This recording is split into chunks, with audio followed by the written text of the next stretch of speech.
One day, the legendary Chinese hermit Shu you observed a mole drinking water from a lake. He then realized that the mole, when thirsty, drank only enough to fill its belly. No more, no less, exactly the necessary amount. The mole didn't burden itself with excess, because that would only make its movements harder. Unlike humans, who often tend to consume much more than they need, we may not drink water in excess, but we frequently overload ourselves with all kinds of material goods, buying much more than necessary to survive and thrive. Consumerism also has a price, as it requires resources to keep up with other consumers. The truth is, we grow up hearing that having more is better. That success is measured by the size of your house, by the number of cars in the garage, by the amount of clothes in the closet. And this seeps into our heads in such a subtle way that we don't even notice when we start believing it, as if it were absolute truth. But stop for a second and ask yourself, how many things do you have that you never use? How many objects are stored in boxes, forgotten in corners, taking up space and mental energy without giving you absolutely anything in return? We live in a time where accumulating has become synonymous with security, as if each thing we own were a brick in the wall that protects us from the world. Except that wall, in reality, is a prison. And the most ironic part is that we build it ourselves, brick by brick, purchase by purchase, decision by decision. And nobody warns you about this when you're starting out. Nobody tells you that each object you bring into your home carries an invisible weight, a silent responsibility, a constant demand for attention. The mole doesn't have this paranoia. It doesn't stay awake at night thinking about whether it should have more food stored, whether its tunnel is big enough, whether other moles have better tunnels.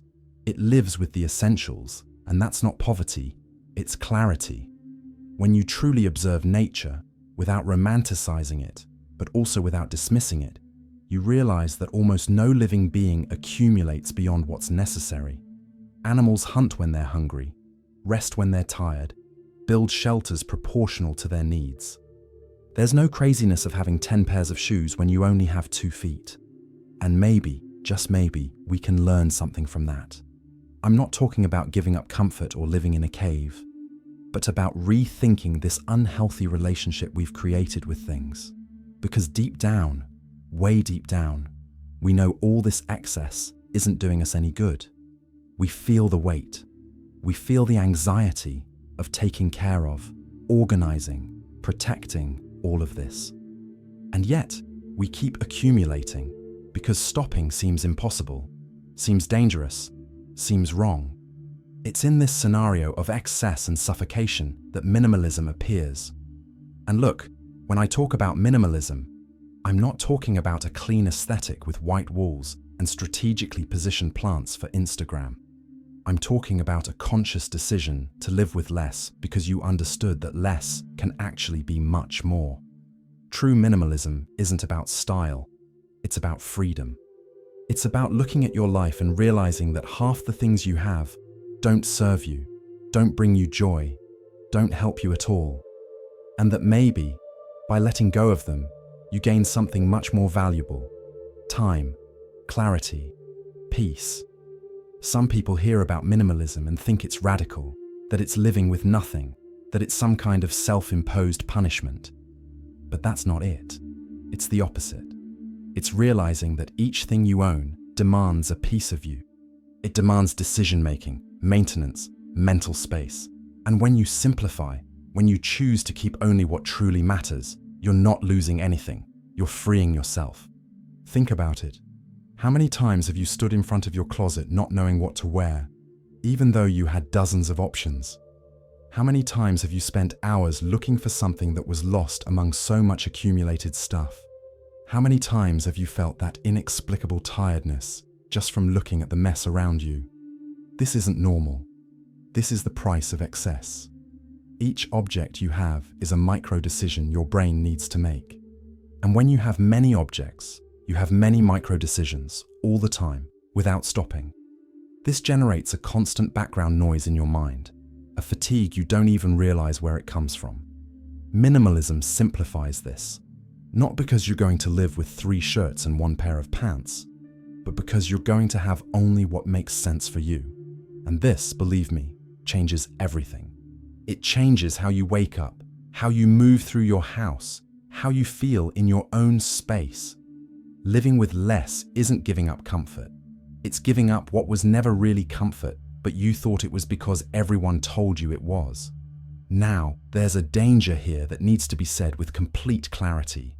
Letting go isn't martyrdom. It isn't suffering on purpose. It isn't denying basic needs and pretending that makes you more enlightened or more worthy.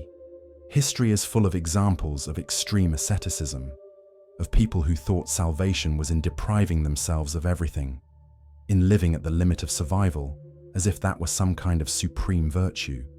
And you know what happened to many of these people? They got sick. They became weak, bitter, disconnected from their own humanity. Because denying the body, denying real needs, doesn't bring you closer to anything. It only distances you from yourself. True letting go has nothing to do with that. It's not about punishing yourself. It's about finding balance, that point where you have enough to live well, but not so much that living becomes a burden. There's a huge difference between simplicity and deprivation. Simplicity is light, healthy, liberating. Deprivation is heavy, unhealthy, imprisoning. And sometimes we confuse the two because culture has always sold us extremes. Either you have everything or you have nothing. But real life doesn't work like that. Real life asks for balance. It asks for discernment. It asks you to look at your needs with honesty and choose what truly serves, without guilt, without radicalism, without needing to prove anything to anyone. The ancient monks who fasted to the limit, who slept on stones, who denied any physical pleasure, weren't closer to the truth because of that. Many of them were just running away. Running from the complexity of living, running from emotions, running from the human condition itself. And look, I understand the impulse. Life is hard. It's confusing. It's full of contradictions. Sometimes it seems easier to cut everything out, eliminate everything, live in a controlled void where nothing can hurt you. But that's not freedom. That's isolation. That's fear disguised as discipline. Real letting go doesn't ask you to deny your humanity. It asks you to understand it, to know what you truly need and what's just noise, just anxiety, just external pressure. And when you understand that, you don't need to deprive yourself of anything anymore. You simply choose better. You choose what nourishes, what strengthens, what truly matters. And you let the rest go, without drama, without guilt, without feeling like you're losing something valuable. But then there's another problem, and this one is more subtle, more treacherous. Minimalism became a product. It became a luxury aesthetic. It became an expensive way to be simple. You walk into a minimalist design store and see a smooth wooden chair, no decorations, essential, costing the equivalent of 3 minimum wages. You see empty apartments, with white walls and hand-picked furniture, being sold as the pinnacle of simplicity, when in reality, they're just another form of showing off. False minimalism is this. It's keeping the attachment to status, but with different packaging. It's trading 100 cheap things for 10 super expensive things and continuing to measure value by price, by brand, by others' approval. It's saying you live with less, but posting perfectly produced photos of your simple space to get likes and validation. This isn't letting go. It's just another layer of attachment disguised as consciousness. True minimalism isn't pretty on Instagram. It doesn't have that aspirational aesthetic, that impeccable curation. True minimalism is kind of messy, kind of imperfect, totally personal. It's about you deciding what you need, not what looks good to have. It's about functionality, not about image. And it's completely possible to be minimalist with simple things, cheap things, even ugly things, if they fulfill their role in your life. The problem with luxury minimalism is that it keeps you trapped in the same logic as before, that you are what you have. It just changes the type of thing you have. But the prison remains the same. Think about how many times you've wanted to buy something not because you needed it, but because it would make you seem more interesting, more successful, more worthy in others' eyes. Think about how many times you've kept something you didn't use just because it was brand name, imported, too expensive to throw away. This is attachment to status. And false minimalism feeds this the same way traditional consumerism does. It just sells you the illusion that you're evolving, when in reality you're just trading one cage for another. The cage might even be more elegant, cleaner, more photographable. But it's still a cage. And you're still trapped. Real letting go has no price. It has no aesthetic. It doesn't need approval. You can let go of everything and live in a simple, functional place, without award-winning design, without curation, without anything that impresses anyone, and be completely free. Or you can have the most minimalist apartment in the world, with everything chosen meticulously, and still be trapped, because deep down, you still want someone to look and validate you. The difference isn't in the things, it's in you. It's in the why behind each choice. It's in knowing whether you're living for yourself or for the image others have of you. Now comes the question that won't go away. Why the hell do we associate value with possessions? Why did we grow up believing that the more we have, the more we're worth? This isn't natural. Small children don't think like this. They play with cardboard boxes, with rocks, with sticks. They don't need expensive toys to have fun. But then we grow up, and the world starts teaching. They teach you that success is a big house. They teach you that happiness is having money. They teach you that respect is earned with an imported car and designer clothes. They teach you that if you don't have these things, you're less. And this goes in so deep that it becomes part of your identity. You start measuring yourself by the things you own. You start comparing yourself with others by what they have. And you enter an infinite cycle of invisible competition where nobody wins, but everyone is running. Because there's always someone with more. There's always someone with the bigger house, the newer car, the more impeccable life, and you never arrive. It's never enough, because the bar always moves. There's always a next level, a next achievement, a next thing that will finally make you feel like you've made it. But you never make it. And you know why? Because the problem was never the things. The problem is thinking you're defined by them. The entire society works like this. The economy depends on it. If everyone stopped buying what they don't need, half the world's businesses would go under tomorrow. So they sell you insecurity. They sell you the feeling that you're not good enough as you are. They show you happy people in advertisements, all of them surrounded by products, and make you believe that happiness comes with the purchase. And look, I know this sounds like conspiracy theory, but it's not. It's just market logic. It's how the system works, and it works because we let it. Because we buy into the idea that having more will fill the emptiness we feel inside. But it never fills it. You buy, feel temporary relief, 2 days of satisfaction, and then you go back to feeling empty. And so you buy again, and again, and again, until you realize, or never realize, that the emptiness wasn't asking for things. It was asking for meaning. It was asking for connection. It was asking you to stop running from yourself. Letting go is breaking with this logic. It's looking at what you have and asking, does this truly serve me, or do I only have it because I thought I should have it? Does this do me good, or does it just take up space? Is this mine, or is it an expectation I swallowed without questioning? That same hermit who observed the mole, Shu Yu, lived this in practice in a radical way. Legend says that the Emperor of China, impressed with his wisdom, offered him the throne, offered absolute power, infinite wealth, everything anyone could want. And Shu Yu refused. Not only refused, but went to a river to wash his ears, saying the proposal had dirtied his mind just by hearing it. And look, I don't know if this actually happened, or if it's just a powerful metaphor, but the lesson is there, clear as water. Shu Yu understood something that most people never understand in their entire lives, that power doesn't free you, it imprisons you. That the more you have to lose, the more you need to watch over, protect, defend. That the more you accumulate, the more you need to maintain, control, ensure nothing gets lost. He chose freedom above all. The freedom of not having anything that someone could take, steal, or use against him.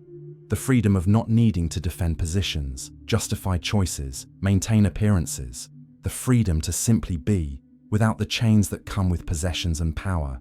And this is letting go at the deepest possible level. It's not about being poor out of necessity. It's about being free by choice. Truly free. Not just free in discourse, but free in practice, day to day, in the choices you make. Shu, you could have had everything. He chose to have nothing. And in that nothing, he had everything that mattered. Peace, clarity, autonomy. This isn't romanticizing poverty. It's understanding that there's a type of wealth that doesn't fit in vaults, doesn't show up in bank statements, doesn't command respect at business dinners. But it's the only wealth that no one can take from you, because it's not outside of you, it's inside. And when you understand that, when you truly understand, you stop chasing what everyone wants and start building what you need. And what you need, most of the time, is much less than they made you believe. Now think with me about an uncomfortable truth. The more you possess, the more you fear losing. This isn't theory, it's pure reality. Those who have a lot spend their entire lives protecting what they have. They lock doors, install alarms, hire security, buy insurance. They live in constant surveillance because each thing you accumulate is a potential threat, a point of vulnerability. Someone can steal, something can break, everything can lose value. And this fear, this silent and persistent fear, takes over you. You don't notice it, but it's there. It's in how you worry about the house when you travel, in how you take care of the car, in how you store documents, objects, memories. Each thing you have is a micro worry you carry. And when you have many things, you have many worries. And these worries weigh on you. They tire you. They pull you out of the present because you're always thinking about what could happen, what could go wrong, what you could lose. And that's not living. That's just not dying while you worry. Letting go frees you from this, not because you don't care about anything, but because you don't have so many things to worry about. You have the essentials, and the essentials, by definition, are what you can carry without breaking your back. It's what serves, what nourishes, what truly matters. The rest is weight. It's obligation. It's a type of voluntary servitude that we accept because we confuse security with accumulation. Those who have little to lose. And having little to lose is liberating in a way that only those who've experienced it understand. It's not irresponsibility. It's not carelessness. It's lightness. It's the feeling that if everything goes wrong, you'll be okay, because you don't depend on so much external stuff to be who you are. Your identity isn't stuck to objects. Your peace doesn't depend on the car in the garage. Your happiness isn't hanging on your bank account. This might sound like a cliche, but it carries a deep truth. We spend our entire lives building fortresses of things around ourselves, thinking that protects us. But these fortresses are fragile. They can crumble with an economic crisis, a robbery, a fire, a life change. And when they crumble, we crumble with them because we put everything there. All our security, all our identity, all our self-worth. There's a joy in having little that we forgot exists. The joy of waking up and not having 1,000 decisions to make. The joy of looking around and recognizing everything, knowing where everything is, feeling like the space breathes with you. The joy of not always chasing the next object, the next achievement, the next level. There's a huge freedom in looking at your life and realizing you already have enough, that you don't need anything more to be happy. That happiness isn't in acquiring, it's in being present, being whole, being alive without needing to prove anything. This is rare today. We're always in search mode, always dissatisfied, always thinking something's missing. And it is, but it's not a thing. It's presence. It's full attention. It's the ability to be where you are without thinking about 1,000 places at the same time. And excess prevents this. Excess fragments you. It disperses you. It puts you in 10 places at the same time, and truly in none of them. When you simplify, when you let go of what you don't need, you come back. You come back to your body. You come back to the moment. You come back to the life that's happening now, not the life you imagine you should be living. There's a beauty in simple things that we only notice when we stop running. The beauty of a hot coffee, of an unhurried conversation, of a sunset you actually saw, not just photographed, of a book you truly read, not just bought and left on the shelf. The simple life isn't less life.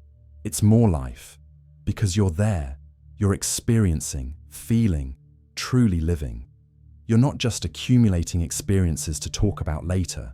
You're not just checking off items on a list of things you should do. You're simply being. And being is way too underrated in a world obsessed with doing, having, achieving. We forgot that life isn't a project.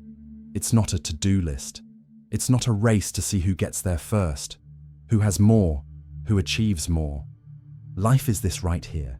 It's now. It's what's happening while you're reading this. And the simpler you make your life, the easier it becomes to notice this. The easier it becomes to be here. And being here, truly, is everything. Now let's talk about balance, because this is too important to ignore. The path isn't between rampant consumption and absolute deprivation. It's not all or nothing. It's the middle. It's that point where you have what you need without carrying what doesn't serve. And that point is different for each person. For someone, it might be living in a 300 square foot apartment with 10 things. For another, it might be having a house with a yard, some furniture, a library. There's no formula. There's no recipe. Letting go isn't a number of objects. It's not a single lifestyle that everyone needs to follow. It's a principle. It's the idea that less can be better if that less is intentional, if it's chosen, if it's aligned with who you are, not with who they told you you should be. The wisdom is in knowing what your enough is. Not Instagram's enough, not your neighbor's enough, not the home magazine's enough. Yours. What makes you sleep well? What makes you wake up light? What allows you to live without that constant weight of having to care for, organize, protect everything? And look, this changes. It changes with time, changes with life phases, changes with priorities. What was enough 5 years ago might not be anymore. What seemed essential might have lost its meaning, and that's okay. Letting go isn't a final state. It's a process. It's a continuous practice of evaluating, questioning, releasing, of asking, does this still serve me? Does this still make sense? Does this still help me be who I want to be? Balance is wisdom. It's understanding that you don't need everything, but you also don't need nothing. It's having discernment to know what nourishes and what suffocates, what strengthens and what weakens, what frees and what imprisons. And this requires honesty. It requires you to look at your life without filters, without justification, without trying to convince yourself of things you don't truly believe. It requires you to admit when you're accumulating out of fear, out of insecurity, out of social pressure, and that you have the courage to change that. Because it's easy to talk about letting go. It's hard to practice. It's easy to admire the idea of living with less. It's hard to look at the full closet and decide what goes. It's easy to say you don't need so much. It's hard to give up something you paid a lot for, that you got as a gift, that carries a memory. But it's in this difficulty that freedom lies. It's in this discomfort that you grow. It's in this conscious choice to release that you discover who you are without things. Epicurus, back in ancient Greece, had already understood this. He said that human desires are divided into 3 categories: the natural and necessary, the natural and unnecessary, and the neither natural nor necessary. The natural and necessary are things like food, water, shelter, rest. You need them to survive, to exist in a basic and healthy way. Without them, you literally can't live. And look how interesting. These desires are easy to satisfy. They don't demand much. They don't ask for luxury. They ask only for the basics, the essentials. The natural and unnecessary are things like gourmet food, nice clothes, extra comforts, a softer bed, a house with a better view. They're not essential for survival, but they bring moderate pleasure. They improve the experience of living. And still they're finite, they're satisfiable. You eat the gourmet food, and you're satisfied. You enjoy the comfort, and you're good. And the neither natural nor necessary are the artificial desires created by society, by culture, by marketing, by constant comparison. They're things like fame, extreme wealth, social status, recognition, power over others. Desires that never complete themselves because they have no end, because the bar always moves, because there's always more. You always want more. And Epicurus said, focus on the first, be moderate with the second, ignore the third, because artificial desires are insatiable. They consume you. They put you on a hamster wheel where you run, and never get anywhere. And the saddest part is that most of the things we accumulate, most of the things we desire, are in this third category. They're things that someone told us we should want, not because we need them, not because they'll make us happy, but because they'll make us seem successful, important, worthy. And we spend our lives chasing this, exhausted, frustrated, always dissatisfied, never stopping to ask, do I really want this? Or did they just tell me I should want it? When you understand Epicurus's hierarchy, when you truly understand, letting go becomes easier. Because you stop chasing fantasies. You stop thinking that the next purchase, the next achievement, the next object will finally complete you. You realize that what you need is much less than they sold you. And that what you want, what you truly want deep down, has no price. It's not for sale. It can't be delivered in 2 hours by delivery. They're things like peace, connection, meaning, presence, and these things don't come from outside. They come from within. They come from choices. They come from intention. They come from you deciding that you won't play this game of accumulating to feel secure anymore, that you won't measure your worth by what you own anymore, that you won't let others define what's enough for you anymore. And this is revolutionary, because it takes you from external control and puts you in internal control. It takes you from the permanent anxiety of never being enough and puts you in the quiet certainty that you already are. There's a deep joy in wanting less, a joy that doesn't depend on anything external, that doesn't fluctuate with the market, with trends, with others' opinions. It's the joy of looking at your life and knowing you're not trapped, that you can change cities, jobs, direction without having to carry a mountain of stuff, that you don't depend on so much to be happy, that your happiness is in you, not in the things around you. And this is liberating in a way that doesn't fit into words. Because we spend so much time believing we need more, always more, that when we discover we don't need it, when we discover we can live well with less, it's like a giant weight comes off our shoulders. It's like you can breathe again. And you can. You always could. You were just too busy accumulating to notice. Gratitude for simplicity isn't resignation. It's not conformism. It's the deep understanding that enough is already here. That you don't need to chase anything to be worthy of being alive. That life isn't a competition to see who accumulates the most before dying. It's an experience, a chance to be here, to feel, to connect, to be. And the less you have to take care of, the more you have to live. The less you worry about objects, the more you care about people, about moments, about what truly remains. And what remains, my friend, isn't things. It's memories. It's connections. It's the moments when you were fully present. And these moments don't cost anything. They don't need a credit card. They don't need approval in 12 installments. They just need you. And you're already here. Simplicity is true wealth. And I know this sounds like cheap motivational talk, but stop and think for real. What is being rich, having money, having things, or having time, freedom, peace? Because you can have millions and be trapped by the need to maintain the millions, by the fear of losing them, by the constant surveillance of your assets. Or you can have enough and be completely free to go, to change, to start over. Free to choose without having to consider 1,000 variables. Free to live without carrying the weight of protecting everything you've accumulated. And look, I'm not romanticizing poverty. I'm not saying that struggling is beautiful. I'm saying that there's a point of balance, where you have enough to live with dignity, but not so much that living becomes a burden. And at that point, you're rich in time, rich in freedom, rich in possibilities, because you're not tied down. You don't depend on so much external stuff to be who you are, and that's real power.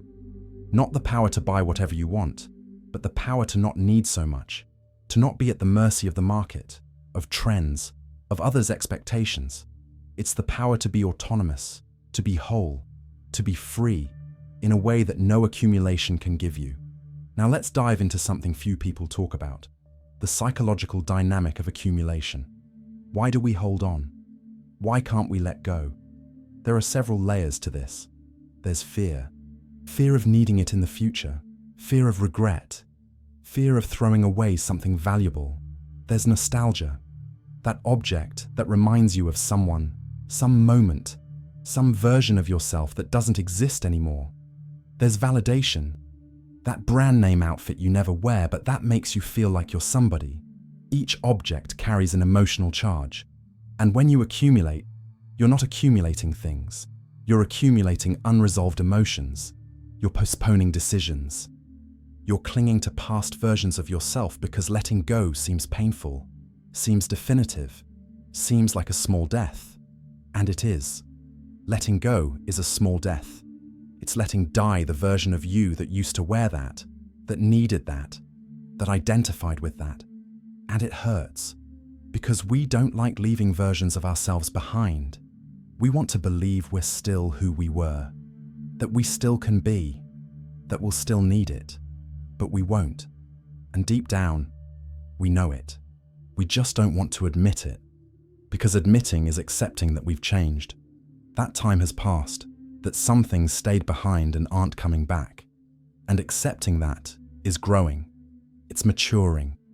It's understanding that you don't need to carry all versions of yourself to be whole. You're whole now, as you are, with what you have, without needing things to prove who you were or who you can be. Objects become extensions of identity, and this is dangerous. Because when you lose the object, you feel like you've lost part of yourself. But you're not your things. You're not the car you drive, the clothes you wear, the house you live in. You are what you think, what you feel, what you choose. And when you understand this, truly understand, letting go becomes natural. Because you stop projecting your identity onto things. You stop needing them to feel complete. You're already complete. You always were. You were just too busy accumulating to notice. And letting go, deep down, is this. It's reorganizing emotions. It's resolving internal issues you were trying to solve with external things. It's stopping using objects as emotional crutches and starting to deal with what's truly happening inside you. It's tough. It's uncomfortable. Sometimes it's painful, but it's necessary. Because as long as you're using things to cover emotional holes, the holes will still be there, and you'll keep accumulating. And the cycle never ends. Only when you stop, when you look inside and deal with what needs to be dealt with, can you truly let go. And then, only then, are you free. There's an invisible weight in what we carry, a weight that doesn't show up on a scale, but that you feel every day. It's the weight of having to organize, clean, take care of, remember where everything is, decide what to do with all of this. It's the weight of looking around and seeing everything you have to maintain, that you can't let spoil, that needs constant attention. It's the mental weight of 1,000 small decisions you need to make constantly because of excess. Where am I going to store this? When am I going to use that? Do I need to fix it? Should I sell it? Does it still fit? And this weight tires you. It drains you. It takes away energy that could be being used for things that truly matter. Each thing you have demands a little piece of your attention. And when you have many things, your attention is fragmented all the time. You can't truly focus. You can't truly be present. Because there's always something pulling you, something calling you, something reminding you that it needs to be done, organized, resolved, taken care of. And this creates a constant background noise in your mind. A noise you don't consciously notice, but that's there. Always. draining you. Excess blocks clarity. It blocks creativity. It blocks peace. Because to have clarity, you need space. To have creativity, you need emptiness. To have peace, you need silence. And excess doesn't give you any of that. It gives you noise. It gives you clutter.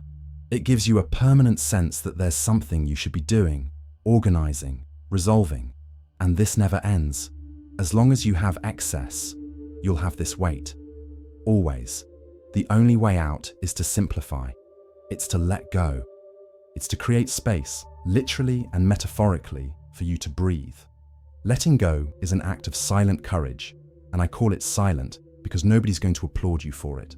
Nobody's going to give you a medal because you donated half your wardrobe. Nobody's going to praise you because you decided to live with less. In fact, a lot of people are going to question it. They'll find it strange. They'll say you're exaggerating, that you're being radical, that you'll regret it. Because we live in a culture that values accumulation, that measures success by how much you have. And when you decide to go against that, when you decide that less is enough, you're challenging this logic. You're saying you don't accept the rules of the game anymore. And this bothers people. It bothers them because it makes people question their own choices. It makes them ask themselves if they really need everything they have, if they're really happier because they have more. And that's uncomfortable. So they'll try to convince you that you're wrong, not out of malice, but because accepting that you're right means accepting that they might be wrong. And nobody likes that. But you don't need their approval. You're not letting go to impress anyone.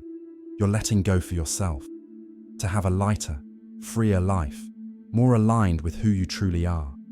And this requires courage. Courage to go against the current. Courage to disappoint expectations. Courage to choose lightness in a world that sells you weight.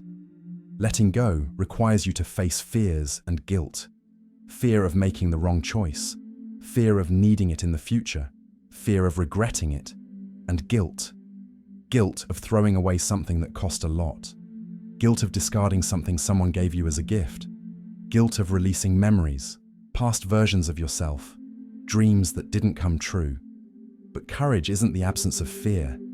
It's acting despite it. It's looking at fear, recognizing it's there, and choosing anyway. It's understanding that fear is natural, but it can't paralyze you. That you can feel fear and let go. You can feel guilt and move forward. Because life isn't about avoiding discomfort. It's about going through discomfort toward what truly matters. And what truly matters, in the end, isn't things. It's the people you love, the moments you live, the peace you feel when you're alone with yourself. And these things don't need accumulation. They need presence. They need space. They need lightness. And you only create lightness when you have the courage to release the weight. When you eliminate excess, something magical happens. You create space. Physical space, of course. Your home breathes. You can move without tripping over things. You see the floor, the walls, the light coming through the windows. And this already changes everything. It changes the energy of the environment, changes how you feel when you wake up, even changes how you think. But what's most important is the internal space you create, the mental space, the clarity, the feeling that your mind is no longer full of 1,000 micro worries competing for your attention. You can truly think. You can feel without filters. You can be present without being pulled in 1,000 different directions at the same time. And in this space, in this emptiness you intentionally created, new things emerge. Ideas emerge that were muffled by the noise. Connections emerge that you couldn't see before. Choices emerge more aligned with who you truly are, not with who you think you should be. Because when you're not too busy maintaining what you have, you can notice what you want. You can hear your own voice without the constant background noise of things. And that voice, that inner voice you maybe haven't heard in years, it has a lot to tell you. It knows what you need. It knows what truly does you good. It knows what matters when everything else is taken away. But you can only hear it when there's space, when there's silence, when there's less external noise to muffle what comes from within. Emptiness isn't lack. It's possibility. It's potential. It's the blank canvas where you can create whatever you want, but we're afraid of emptiness. We were taught to fill every space, every moment, every silence. We think emptiness is bad, is sad, is a sign that something's missing, but it's not. Emptiness is necessary. It's essential. It's where life happens. Because if everything is full, there's no space for anything new. There's no space to grow, to change, to transform. You're stuck in what you already have, in what you already are, in what you already know. And life, real life, is in what you don't know yet. It's in what can emerge when you create space. It's in the deeper relationships you can have when you're not distracted by 1,000 things. It's in the richer experiences you can live when you're truly present. It's in the more authentic choices you can make when you're not just reacting to what others expect from you. And all of this only happens when you let go, when you release what doesn't serve to open space for what does, when you understand that less, much less, can be infinitely more. The simple life is a form of resistance. And I know this sounds dramatic, but it's true. We live in a system that depends on your continuous and growing consumption, that needs you to always be dissatisfied, always wanting more, always buying the next version, the next novelty, the next upgrade. The economy grows when you spend without thinking. Companies profit when you consume compulsively. And to keep this running without stopping, they bombard you with advertising 24 hours a day, with influencers showing perfectly curated lives, with new stuff every week, with promotions that create artificial urgency, with the constant feeling that you're falling behind if you don't have what just launched. And most people accept this without questioning.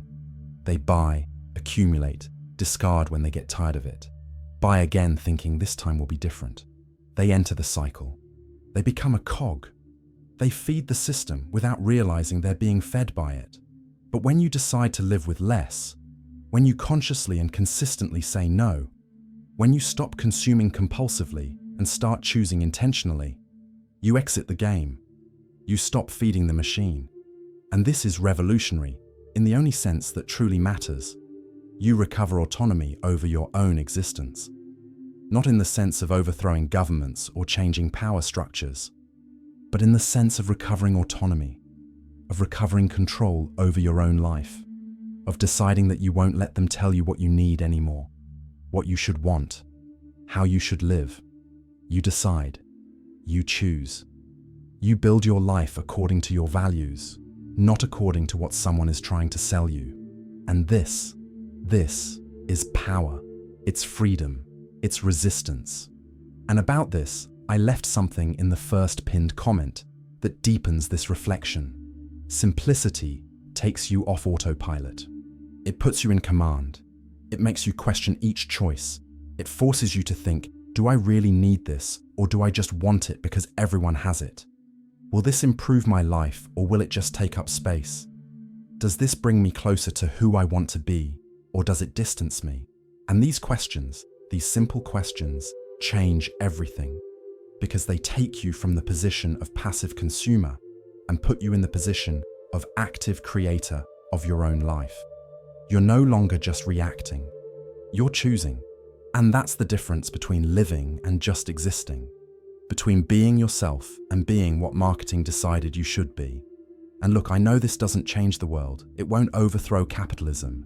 It won't end inequality, but it changes you.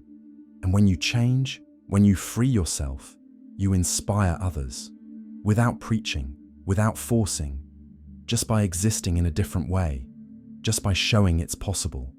And sometimes that's what's missing. Someone who shows that you can live differently, that you don't need to enter the game, that you can create your own rules and be happy and be at peace and truly live. Letting go isn't an event. It's not something you do once and that's it, solved forever. It's a daily practice. It's a choice you make every day, in each small decision. It's deciding not to buy that thing you don't need. It's deciding to donate that thing you don't use. It's deciding to let go of that thing that's just taking up space. And at first it's hard, because the impulse to accumulate is rooted. It's been in you forever. But with time, with practice, it gets easier. You start to notice the pattern. You start to recognize when you're wanting something for the wrong reason. when you're accumulating out of fear, out of insecurity, out of social pressure. And when you recognize it, you can choose differently. You can say no. You can let go. And each time you do this, each time you choose lightness instead of weight, you strengthen the muscle of letting go. You become better at it. And little by little, without realizing it, you're living in a completely different way. In a lighter, freer way, more aligned with who you truly are. And this isn't perfection. You'll make mistakes. You'll buy things you don't need. You'll accumulate again. And that's okay. Letting go isn't about being perfect. It's about being conscious. It's about noticing when you're getting off the path and coming back. Coming back always. Coming back as many times as necessary. Because freedom isn't a destination. It's a path. A path you choose every day, in each small decision, in each small gesture of releasing what no longer serves. And look, in the end, letting go is about freedom. Freedom to live your life your way. Freedom to choose what truly matters to you. Freedom to not be trapped by expectations, by standards, by things that only weigh you down. And this freedom, it doesn't come from outside. Nobody can give it to you. Nobody can free you. You need to free yourself. You need to look at your life, at everything you carry, and decide what stays and what goes. And this requires courage. It requires honesty. It requires you to admit that maybe you've spent years accumulating things that never brought you happiness. That maybe you've been chasing what doesn't matter. That maybe you can live in a completely different way, simpler, lighter, more yours. And when you accept this, when you truly accept it, letting go stops being sacrifice and becomes relief. It stops being loss and becomes gain. Because you're not losing anything. You're gaining space. You're gaining time. You're gaining peace. You're gaining yourself back. So think with me. Think about everything you carry, everything you accumulate, everything you keep, and ask yourself, does this truly serve me? Does this do me good? Does this bring me closer to the life I want to live? And if the answer is no, if it's maybe, if it's I keep it just because, then maybe it's time to let go. It doesn't have to be everything at once. It doesn't have to be radical. It can be one object per day. It can be one drawer per week. It can be a conscious decision not to buy that thing you were about to buy. Small choices. Small gestures. But consistent. Because freedom doesn't come from a big revolution. It comes from small daily decisions that, added up, take you to a completely different place. To a lighter place. Freer. More yours. And you deserve this. You deserve to live without the weight of everything that doesn't serve. You deserve to have space to breathe. You deserve to be present in your own life. And this starts now. It starts with a choice. The choice to let go. The choice to detach. The choice to live with less, to live better. And if you made it here, if you read all of this, I hope something resonated.